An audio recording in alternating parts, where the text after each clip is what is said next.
नमस्कार मित्रों, MPPSC audio में आपका स्वागत है। आज हम एमपीपीएससी मेंस में जो आपका प्रथम प्रश्न पत्र है, इसका जो पार्ट बी है, इसकी इकाई 1 विश्व का भूगोल, इसके महत्वपूर्ण 3 मार्कर प्रश्नों को देखेंगे। पहला प्रश्न है, विश्व के नवीन वलित पर्वतों के नाम लिखिए। इसका उत्तर रहेगा, विश्व के लगभग सभी बड़े और ऊंचे पर्वत नवीन वलित पर्वत हैं, जिनमें प्रमुख है आल्प्स जो यूरोप में है, रॉकी पर्वत उत्तरी अमेरिका में है, एंडीज दक्षिणी अमेरिका में है और हिमालय एशिया में। यह नवीन वलित पर्वतों के उदाहरण है।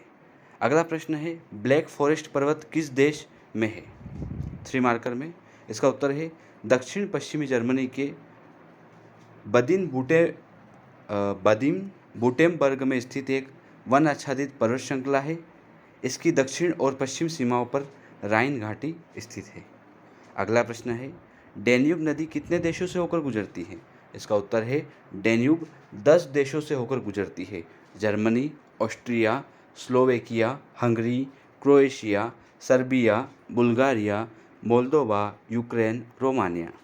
अगला 3 मार्कर प्रश्न है, विश्व की सबसे व्यस्त व्यापारिक नदी कौन सी है? इसका उत्तर है, राइन नदी विश्व की सबसे व्यस्त व्यापारिक नदी है। यूरोप महाद्वीप में स्थित है। अंतर्राष्ट्रीय व्यापार संचालित होता है राइन नदी से।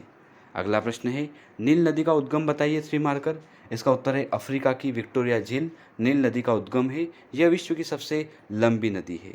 अगला प्रश्न है, यूएसए की राजधानी किस नदी के किनारे स्थित है? उत्तर है, वाशिंगटन डीसी जो यूएसए की राजधानी है वो पोटोमेक नदी के किनारे स्थित है।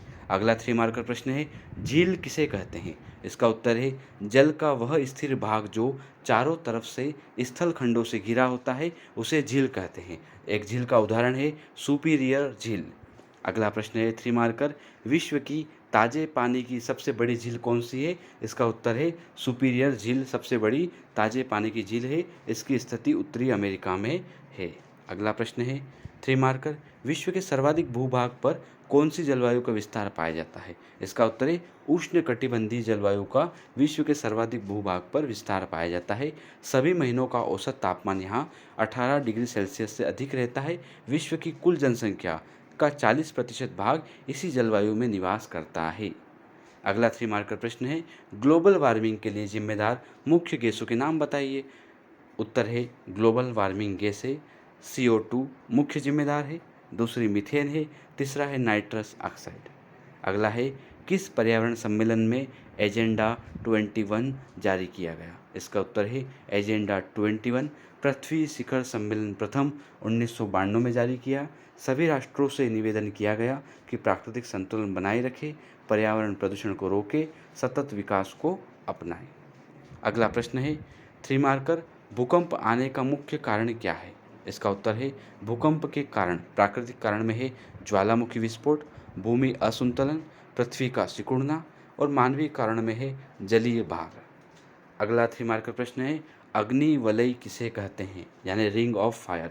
इसका उत्तर है, अग्निवलय विश्व के 2/3 ज्वालामुखी क्षेत्र है जो प्रशांत महासागर वृत्त में स्थित है। अगला 3 मार्कर प्रश्न है, विश्व के प्रमुख सक्रिय ज्वालामुखी के नाम लिखिए। उत्तर है, सक्रिय ज्वालामुखी एटना स्ट्राम्बोली जो इटली में है। इसे भूमध्य सागर का प्रकाश स्तंभ कहते हैं। इटली में एटना है और स्ट्राम्बोली 2 ज्वालामुखी है। स्ट्राम्बोली जो ज्वालामुखी है इसे भूमध्य सागर का प्रकाश स्तंभ कहते हैं। विश्व का सक्रिय ज्वालामुखी दूसरा है सेंट हेलेना जो यूएसओ में है और तीसरा है पिनाटबो जो फिलीपींस राष्ट्र में है। ये सक्रिय ज्वालामुखी के उदाहरण हैं। सक्रिय ज्वालामुखी ऐसा ज्वालामुखी होता है जहाँ पर सतत लगातार लावा बाहर निकलता रहता है। अगला है 3 मार्कर प्रश्न, सुनामी का आशय समझाइए। इसका उत्तर है, समुद्री तूफान का जापानी शब्द सुनामी होता है। भूकंप जब समुद्र के अंदर धरातल पर होता है तो इसे सुनामी कहा जाता है।